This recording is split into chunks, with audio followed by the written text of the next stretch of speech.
Okay, I'm going to circle back to zoning applications, which we only have one here this evening. It's zoning application 2.1, City of Fredericton zoning bylaw Z-5 amendments for 4 units.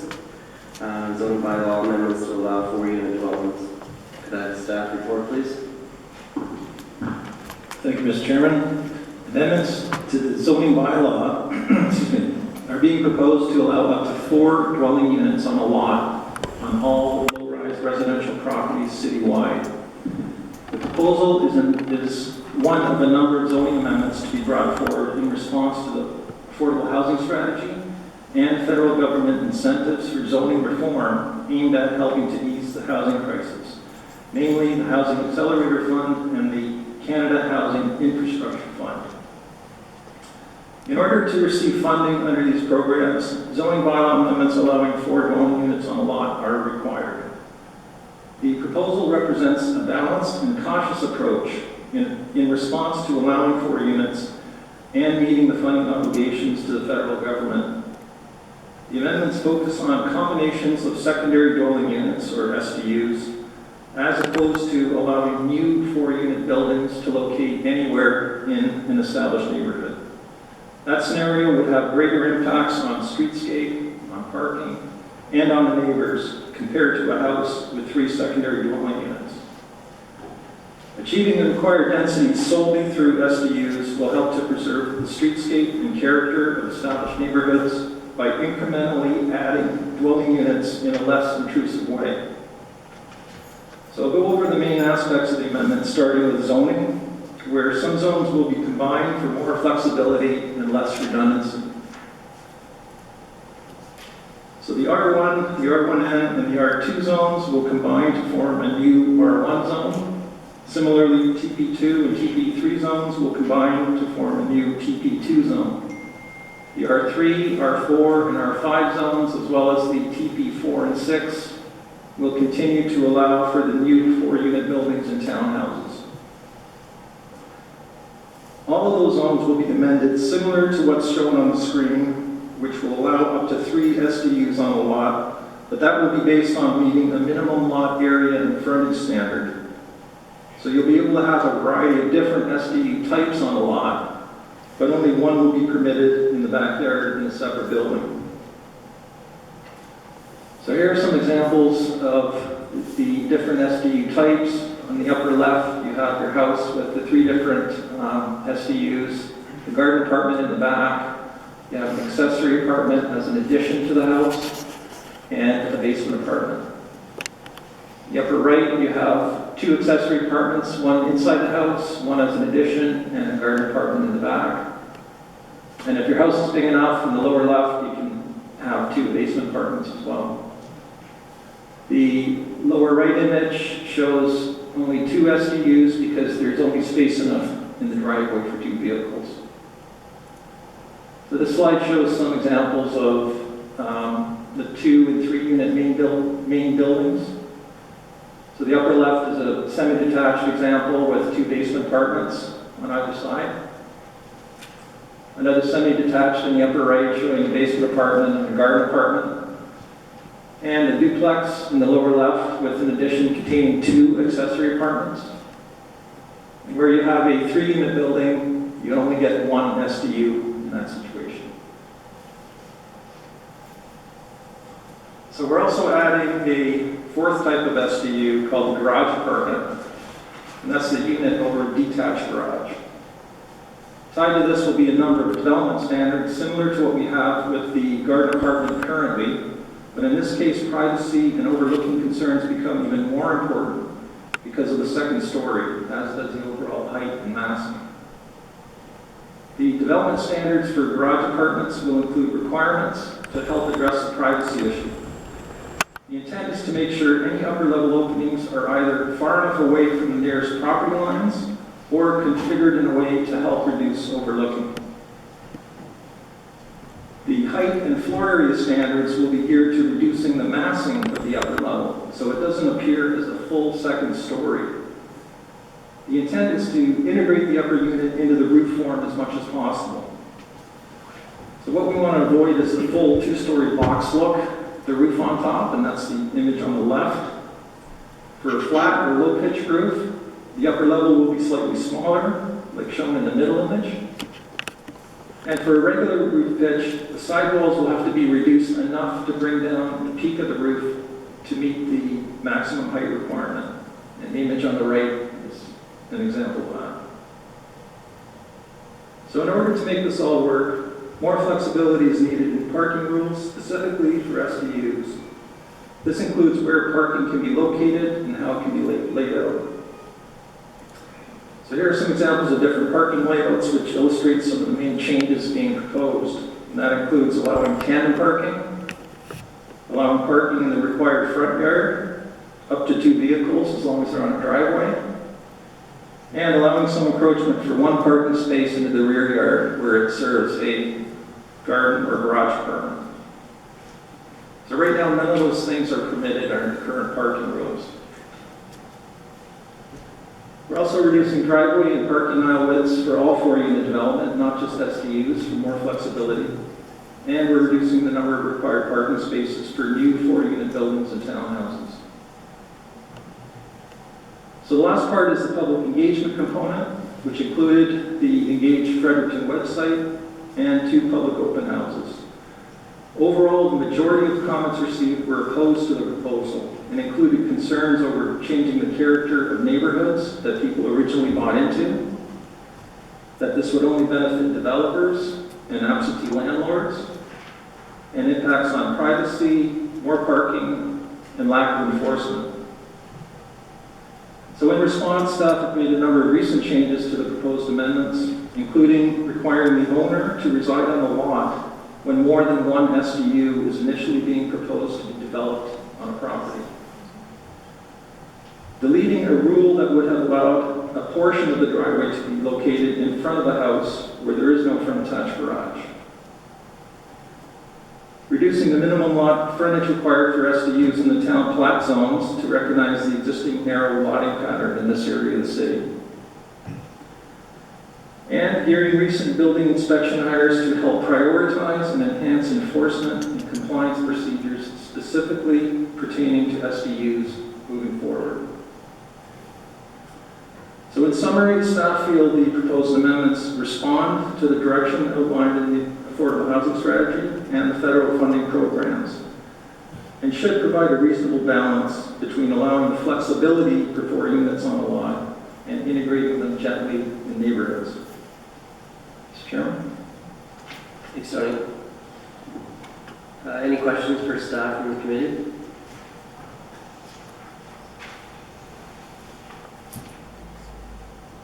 Councilor Shepherd? Thank you. I have a few questions, and I'll go through them quickly because I know we have a lot of people waiting to speak. My concern about some of the backyard units is that if the what's it called, the city center, what's the town plat secondary plan, is emphasizing, at least so far by the consultants, mature tree retention in the back as a means of keeping flood control, stormwater management, flood control, and all the benefits that come from mature trees. So my question is, will staff be looking at that in terms of how to position different units in the backyard such that they do not require the cutting of mature trees? That's my first question. I got quite a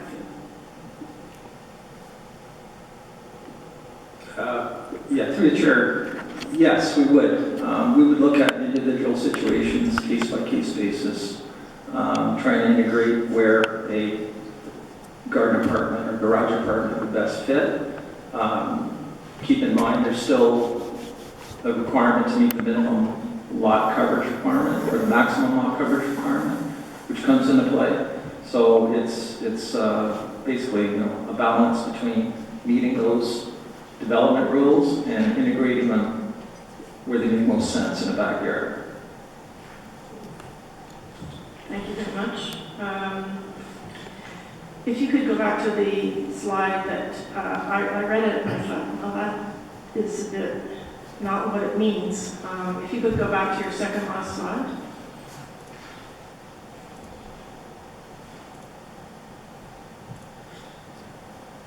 So the third point says reduce lot frontage requirement for SDUs in the town plat.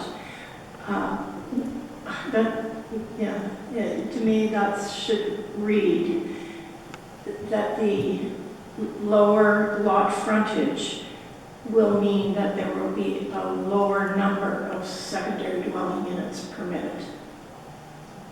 You know what I mean? Like that to me says that we're going to reduce the frontage requirements to get all the SDUs jammed onto one lot.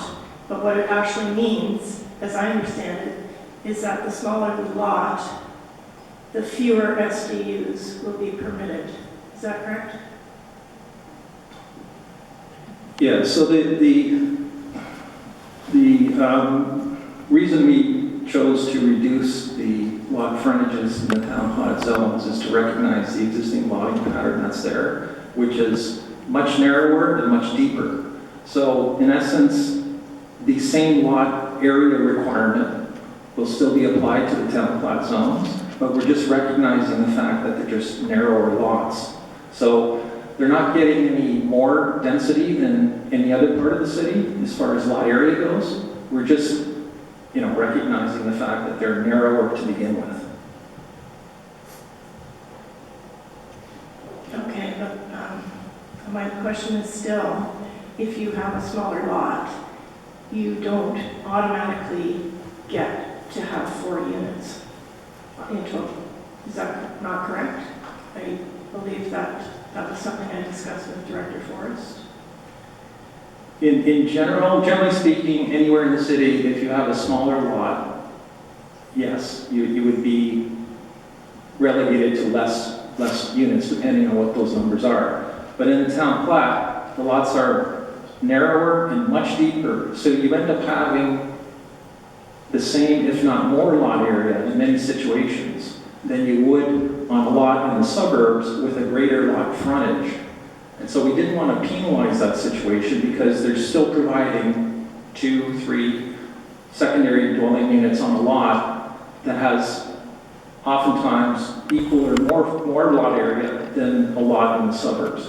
So it's just an adjustment to the town plat zones regarding the frontage. Thank you very much. Did you have any more questions, Margot? You're good for now? Not for now. Okay, thanks. Any further questions for staff?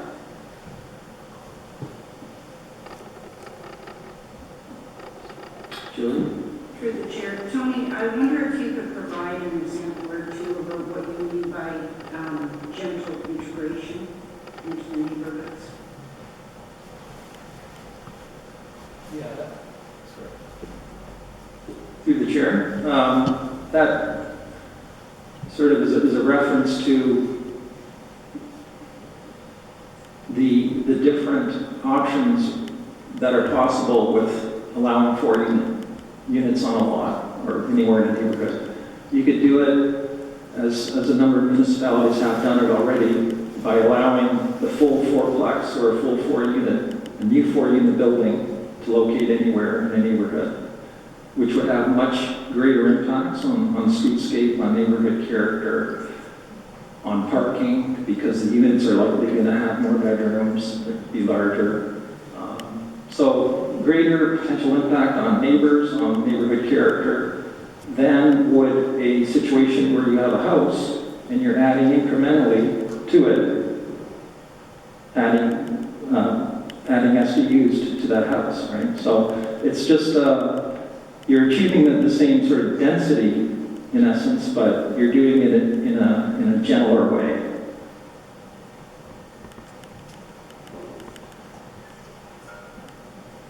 Any follow-up, Julie? Good? Yeah. Good. Any further questions for staff? Just a reminder, if you had any questions for the applicant, they are the applicant as well, so.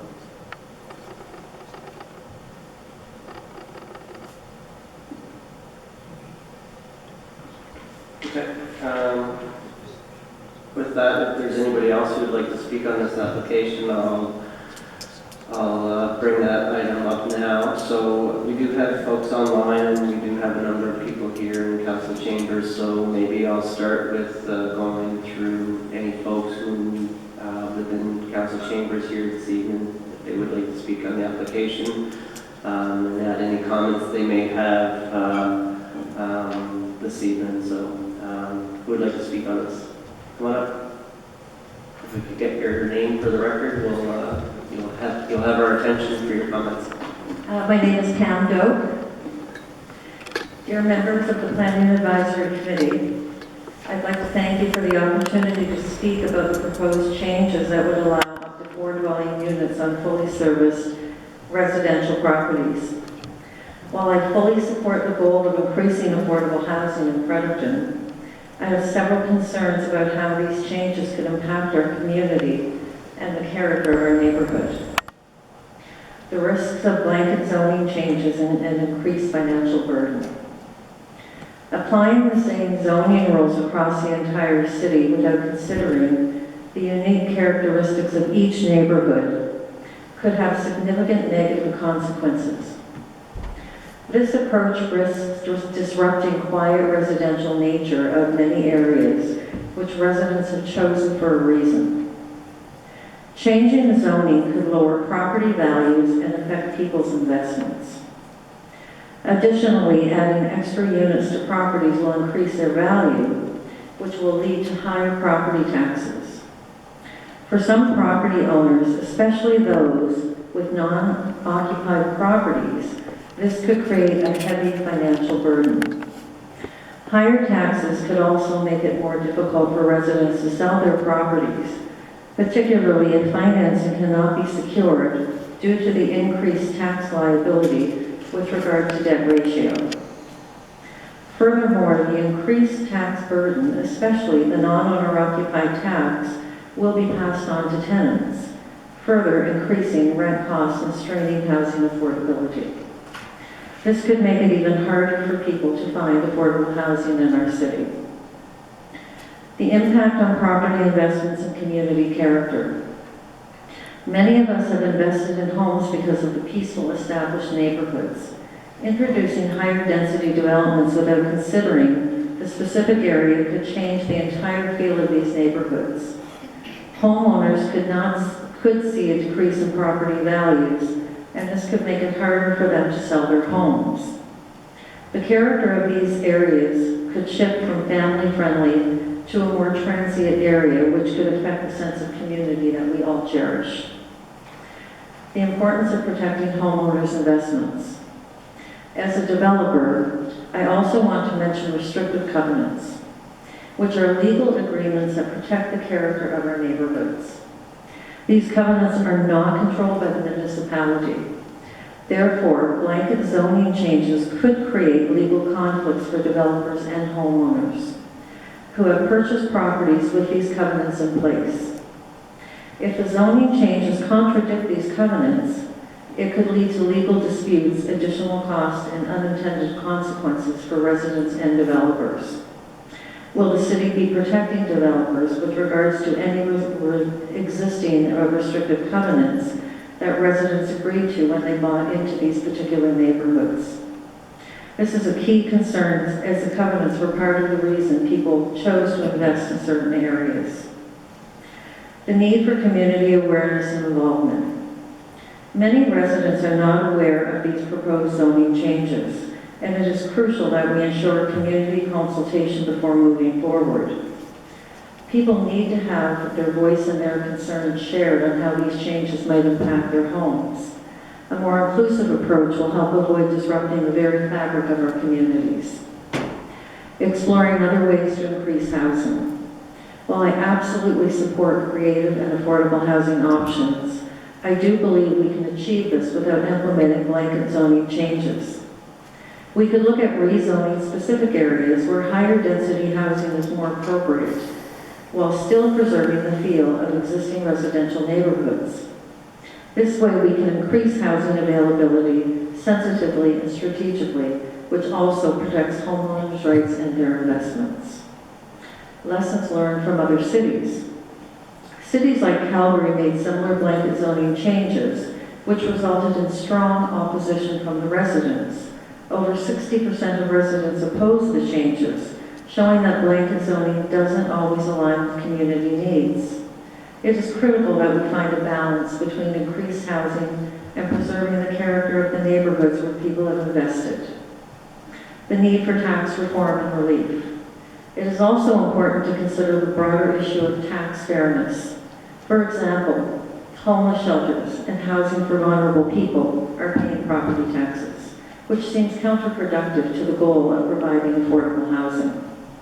We should also consider removing the non-owner occupied tax, as the double taxation on these properties is passed on to tenants, further limiting affordable housing options. Additionally, offering tax incentives to developers can encourage the creation of more affordable housing by reducing financial burdens on them. In conclusion, I fully support affordable housing, but I believe we must take a balanced approach. We need to consider the unique needs of each neighborhood, protect the value of people's homes, and involve the community in these very important decisions. Targeted zoning changes along with proper consultation and tax relief measures would better serve everyone in our city while still addressing our housing challenges. I thank you for your time and your consideration. Thank you, Pam. Thank you for your insight.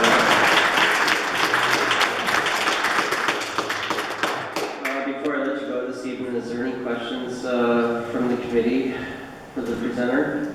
Councilor Shepherd?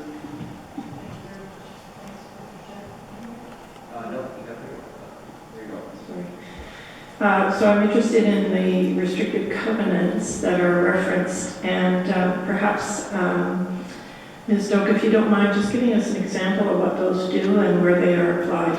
Thank you. Certainly. So in my subdivision, for example, we have single-family residences, which allows the residents only to have one, family living in that residence. They can't have apartments. There are other covenants, for an example, that they can't build a shed in the backyard with getting an approval from the developer. But the main, covenant, particularly with this blanket zoning that we're looking at, is we have residents that live there currently that moved into that neighborhood for the particular reason of being able to just have one family resident on their building lot. Thank you very much. Can I ask staff to comment on which takes preeminence, the zoning or the covenant? Thank you. Charlie, do you want to take that one? Sure. Thank you, Mr. Chairman. With respect to restrictive covenants, they are essentially private agreements between the developer and the homeowner that purchased the property. The municipality is in no way bound by restrictive covenants. They are private matters, and when an application will be processed and you would get to the point of the building permit, the building permit would be for how many units that they were applying for would be reviewed and approved. So it would go through the building permit process, irrespective of whatever restrictive covenant is on the property. Thank you, Charlie. Any follow-up, Councilor Shepherd? Thank you. Any further questions for presenter? Thank you for your time. I appreciate it. Thank you. Thank you for joining us this evening. Is there anybody else here who'd like to speak on this application? Come on up.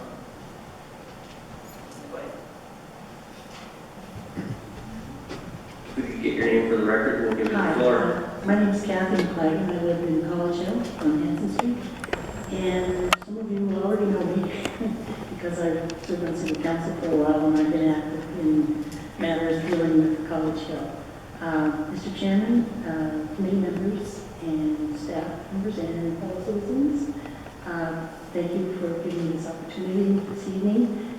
And I will not be nearly as eloquent as painless, but I will try and get my point across.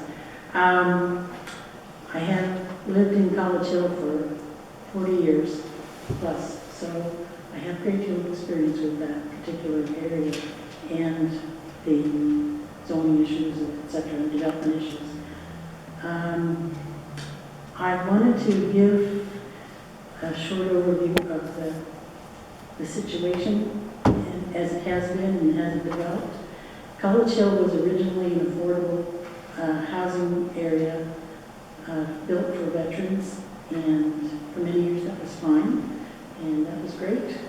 It was, the lots are small, the houses are quite small, they're quite modest. The problems have developed as the families aged out, more or less, and other people came in. And for a while, there were lots of families and resident homeowners that bought, but as the commercialization or financialized landlords or whatever you'd like to call them, and particularly absentee landlords, decided that it was a good investment to buy the properties.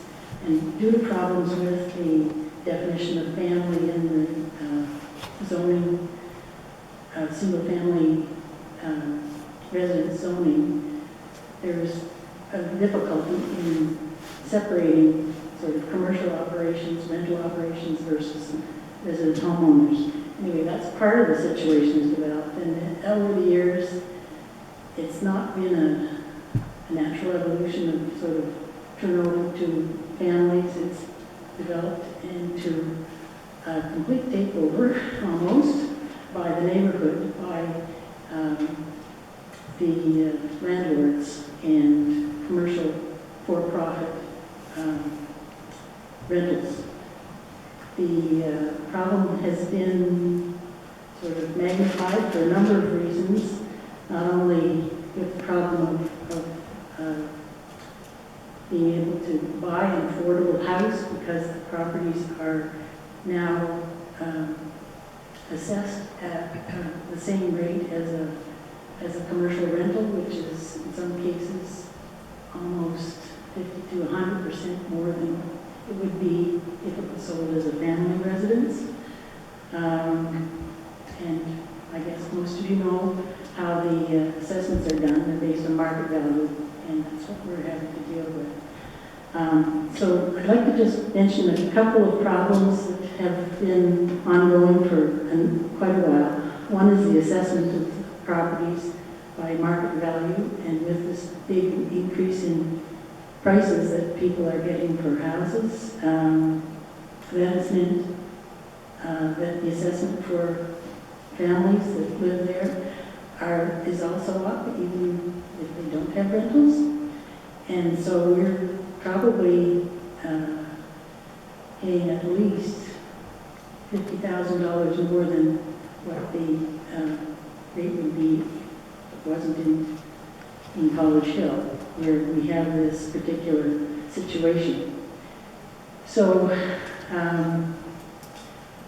so we are assessed as, everything is pretty much assessed as an investment property up there now.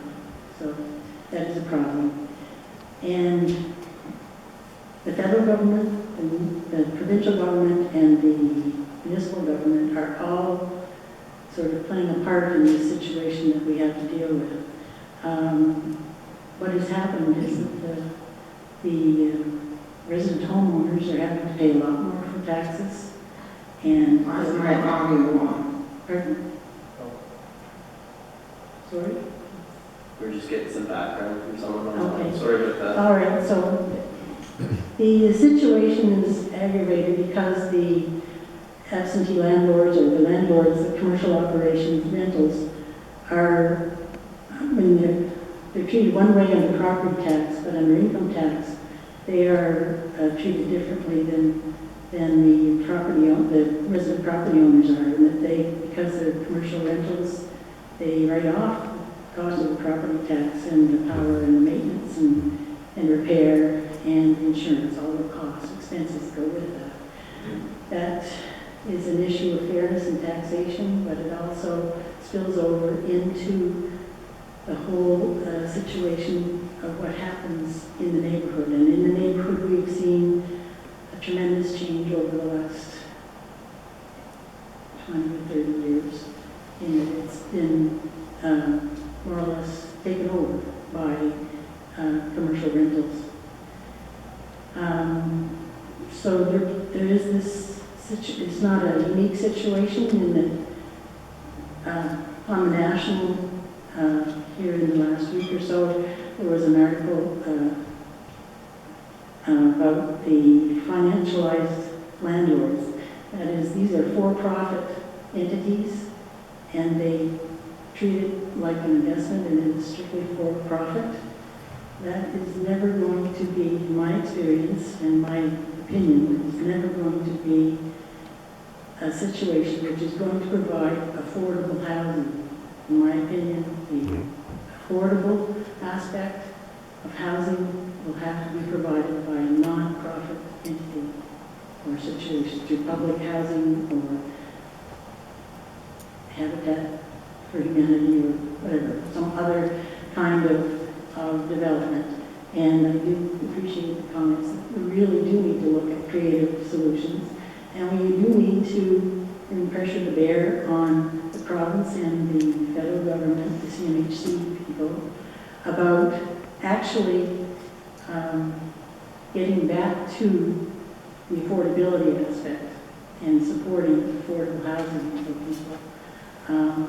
As you know, probably the situation has come to the point where people, even if they have an apartment now, the rents are going up and up, and they've been taken over by larger rental companies or real estate companies, and it's being, there's no way that those rents are coming down. They're only going up, and people cannot even afford to live in a rental property anymore. That is the situation that's going to happen in College Hill.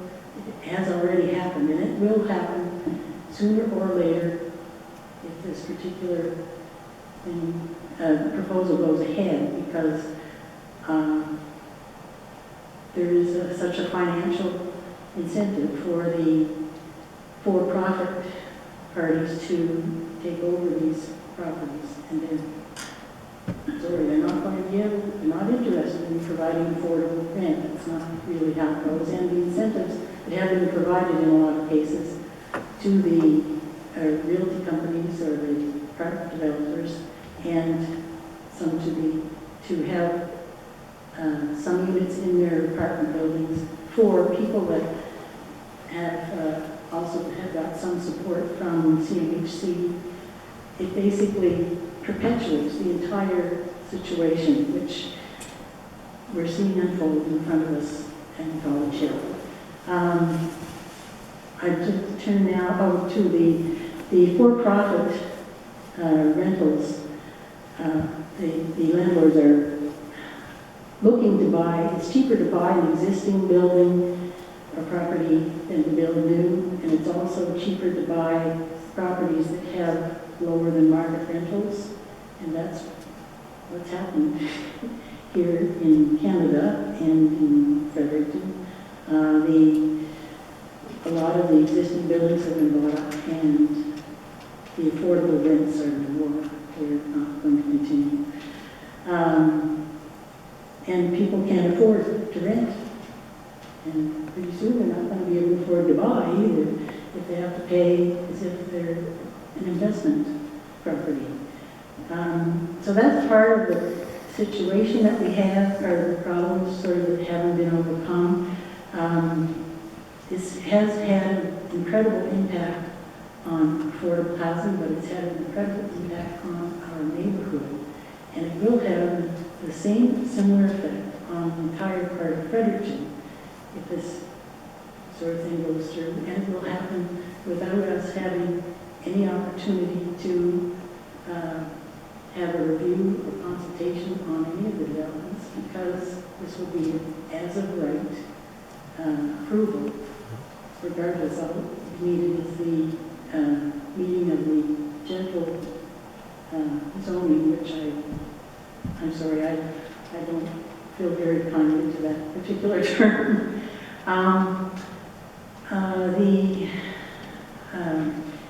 The impact is the same. The impact is the same on resident homeowners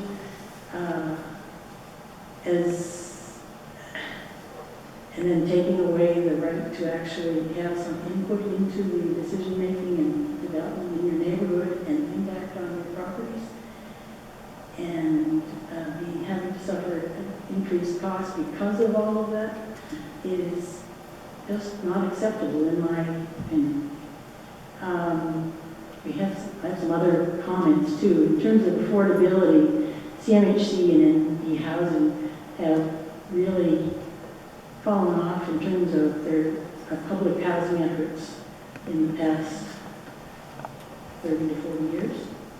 And this is the situation we have. Now there's a strong public housing support and not-for-profit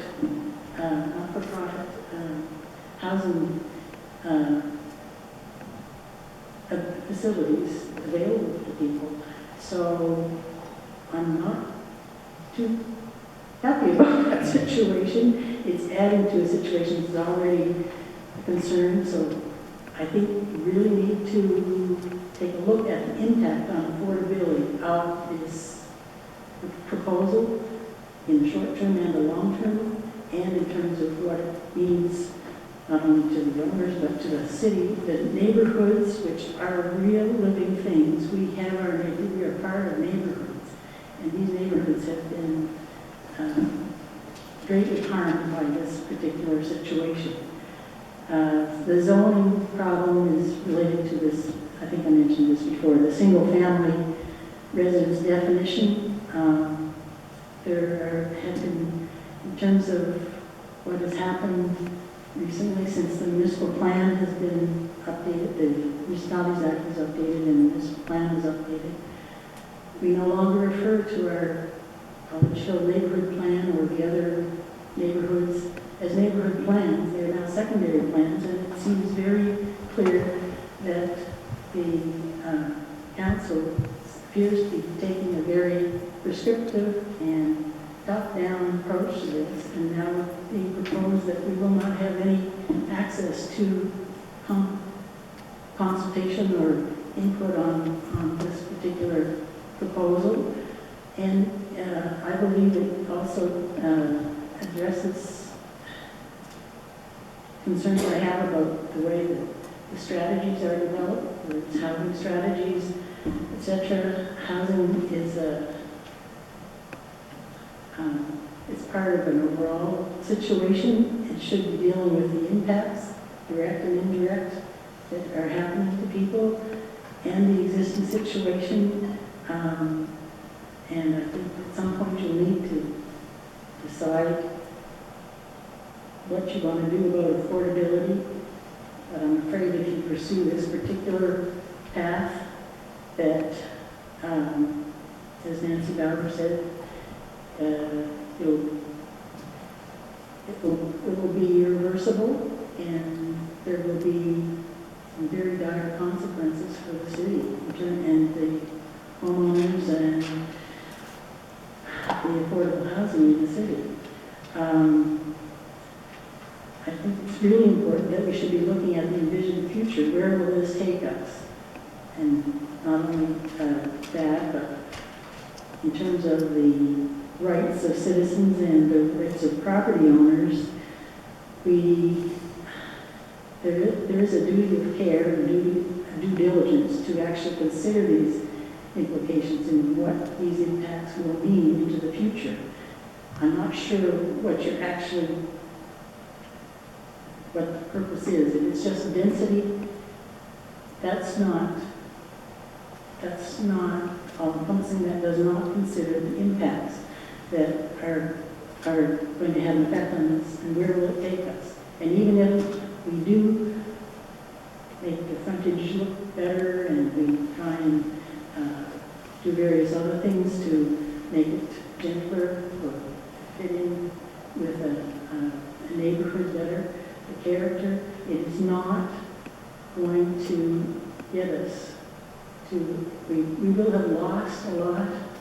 We will have lost as well, apparently, our right to consult and accountability from the council for us to have input to them and to actually have some say in what goes on in our neighborhoods. One of the biggest concerns I have is once you go down this path, you really can't undo it. And I'm very unhappy with the process being so rushed. It does not give us a chance to really get our concerns in order, to understand what's going on, and to actually pass them on to our councillors and to the PAC and others, so that we actually know what we have an opportunity to actually say what our concerns are and to ask questions about what is the envisioned future for the city if we proceed in this path. Are there some other alternatives? If we really want to address affordability, this is probably not the way to do it. And if we care about our neighborhoods, this is probably not the way to do it. Because of the impacts. I have been very concerned about the developments in College Hill, and most recently in the last couple of years since the municipal plan was brought in, and there were changes that were brought in to make it a right, basically without having to go through the variance process, review, and have input from the neighbors, so that there is backyard parking on our little lots that we have, 60 by 100 feet. The whole backyard can be turned into a parking area.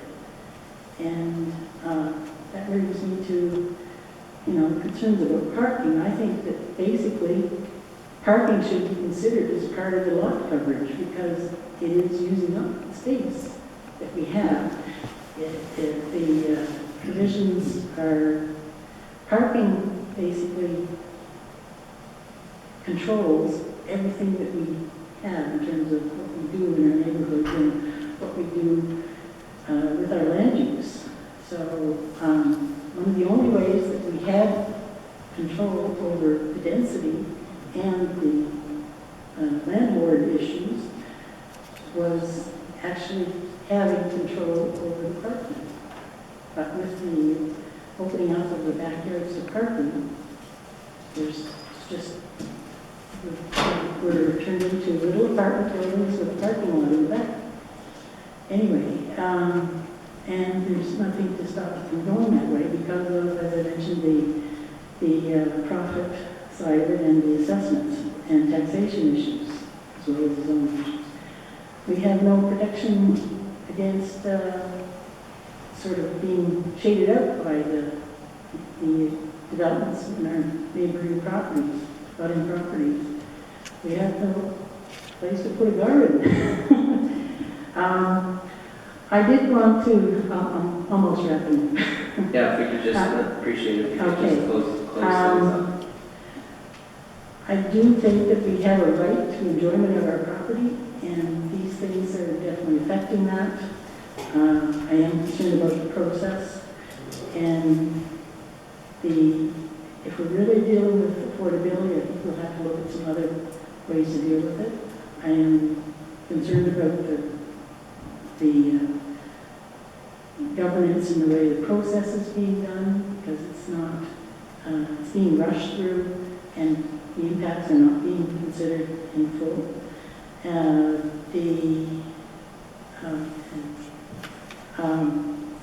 In short, I think there are some good options out there where there can be some better approaches to try and get at the affordability issue. I guess I've pretty much said everything I need to say, but I do feel that there is a concern I have about accountability. Council has accountability to the residents to maintain a reasonable process for having input on the developments. Anyway, I'm going to wrap up there. Thanks, Kathy.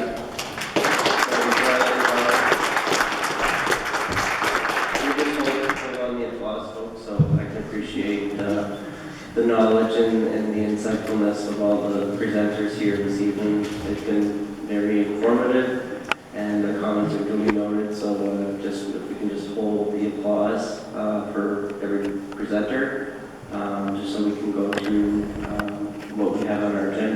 evening. We have a large delegation, probably was a number of speakers, so if we could just respect the forum of this committee here this evening as we proceed with this application. So before I let you go, Kathy, I'm just going to put it to the floor if there's any questions from the committee. Again, thanks for your time this evening. Thank you. Is there anybody else? Come on, come on up. If we could get your name for the record. Good evening, my name is Sean Copeland, and good evening to you, Mr. Chair, to committee members, and to my neighbors that are in the room. We're not just citizens here, we are neighbors. I'd like to register my opposition to proposed zoning bylaw, allowing for 4 dwelling units on properties regulated by the current R1 and R2 zoning bylaws.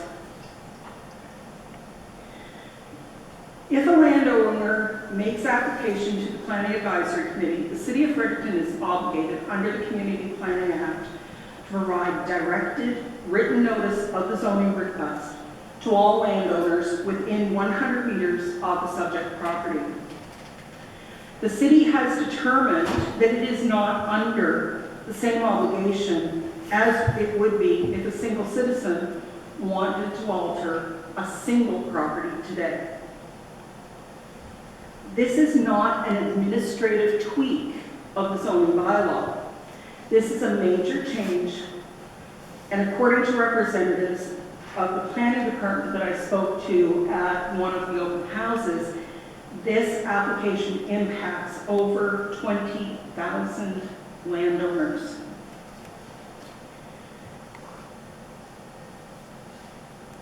The entire program of communication with citizens regarding this zoning bylaw request amounted to a website and 2 public meetings. Is this level of communication for such an important change truly ethical? When a single landowner, if I today wanted to undertake 4 dwelling units without this change being made, the city would have to send a letter to all of the neighbors within 100 meters of my property. The same level of notification has not been given to the 20,000 landowners this will impact. 20 years ago, I bought a property in an area where there was a legally protected expectation, courtesy of the bylaws, that this type of development would not be part of my future. If I wanted to live in a home with a large volume of neighbors, I could have purchased in a neighborhood of townhouses or mini homes, or I could have even purchased a condominium. I could have purchased a home in Kathy's College Hill area, where rental units and the myriad of social problems that accompany them abound. I did not. I paid for a single detached home in the middle of a neighborhood of single detached homes. My neighbors and over 20,000 other community members did the same. The bylaws of a municipality represent a social contract between citizens and government. This proposal is a sweeping change to the zoning bylaw, which is being driven not by the residents of Fredericton, but by the federal government. If it is truly anticipated to have so little impact on landholding taxpayers and voters, why is it being done with so little meaningful communication? A website that few citizens are aware of is not effective communication. 4 hours of public meetings 2 weeks prior to the PAC meeting is not effective communication. By contrast, the city spent months on public meetings to discuss its South Core municipal plan. If a policy is a good one, it should stand up to public scrutiny. that it is being done with so little fanfare should be concerning to every citizen, whether they're directly impacted or not. If I was starting over today, and with this proposal looming, I would not choose to purchase a home anywhere in Fredericton. Those 38 properties that were subdivided or recommended for subdivision earlier this evening, I wouldn't be looking at purchasing one of those homes. Could be up to 122 units, depending upon the frontage of some of those lots. I have no objection to a basement apartment or a garden suite. I really applauded the bylaw changes that occurred last fall that allowed those things to happen. I think that we do need development, but the development does need to be sensitive, not only to current neighborhoods, but also to the expectations of citizens. I do have a huge problem with the potential for the commercialization of a residential street. We're already seeing this in my own neighborhood, where homes are being purchased and operated exclusively as rental units with absentee landlords. We already have a home on my street that has parking for 4 vehicles in the backyard. That's already there. It's zoned R2 right now. The purpose of urban planning should be to plan, not to allow politicians in Ottawa to direct local policy by extortion. Let's be honest, this is worth $10.3 million to the city. Is that enough to sell out all future homeowners in Fredericton of these R1 and R2 homes? The goal should be to create the goal of urban planning should be to create sustainable, efficient, and people-friendly environment and urban environments. It should take into consideration things like land use and infrastructure, roads and sanitation, and the social and environmental impact of a development proposal. Urban planners do this on behalf of citizens and are generally highly educated engineers and social scientists who are well qualified in their fields. I don't believe that a commercial landlord whose primary motivation is to see how much money they can squeeze out of a property is the best person to design a neighborhood. Allowing this to go forward, as Kathy mentioned, without any checks and balances, does exactly that. Landlords will become our neighborhood planners. What happens when the pendulum swings and we end up with housing surplus again? This is a long-term change for a shorter-term problem. Many of the current zoning bylaws were developed to protect communities from exactly this type of development, where landlords renovated, patched on, and crammed in extra dwelling units into pre-existing properties. Urban renewal in the 1970s saw the destruction of entire blocks of housing that had grown organically in an answer to housing needs, oftentimes for those less financially or socially secure, i.e. affordable housing. Does it sound familiar? It should. This same type of organic growth is what is being proposed by this change. One of my concerns is that the area where this will most likely have the greatest impact are older neighborhoods and less affluent neighborhoods, where smaller homes occupy larger pieces of land. The reality is that a 2,500 square foot home on a smaller tract of land in a more upscale neighborhood is unlikely to meet the criteria to sustain 4 dwelling units under the conditions of the proposed bylaw. This targets older neighborhoods. I discussed the changes with a retired police officer. We discussed the challenges of reporting to a property with 4 dwelling units, where the main unit was apartment A, the basement was B, the addition was C, and the garden unit was D. But what happens if the main unit is A, the garden unit is B, the basement is C, and the addition is D? Because that's how the development grew organically. A little confused about which apartment is which? What door will emergency services enter to render medical aid if there is no one there to direct them at one of these properties? Do you remember which letter I said the garden unit was in both of those scenarios? Probably not. Where will police officers make entry to rescue a citizen or a child in peril? How much time will be lost in responding because they can't find the right door to go through? At what cost? These are some of the things that good urban planning should be safeguarding. We also discussed first responder safety with multiple dwellings on what would essentially be a private alleyway. Things like being able to identify where sounds, arguments, fights, even gunshots are occurring will be more difficult in a denser environment.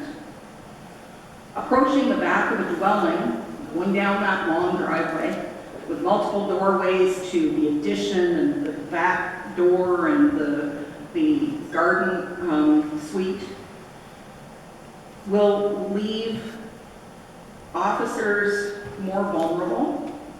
The potential for occupied structures behind them as they're approaching the main dwelling, at the rear of that main dwelling, increases officer safety concerns. The lack of consistency in layout would make securing an ongoing threat in general significantly more difficult. The fact of the matter is that as these properties get developed organically, the main level is going to be A. The first unit, whichever that happens to be, whether it's the garden suite or it's the addition or it's the basement apartment, is most likely going to be B. And then the next one that gets developed is going to be C. There will be no consistency, and this will potentially cost people lives.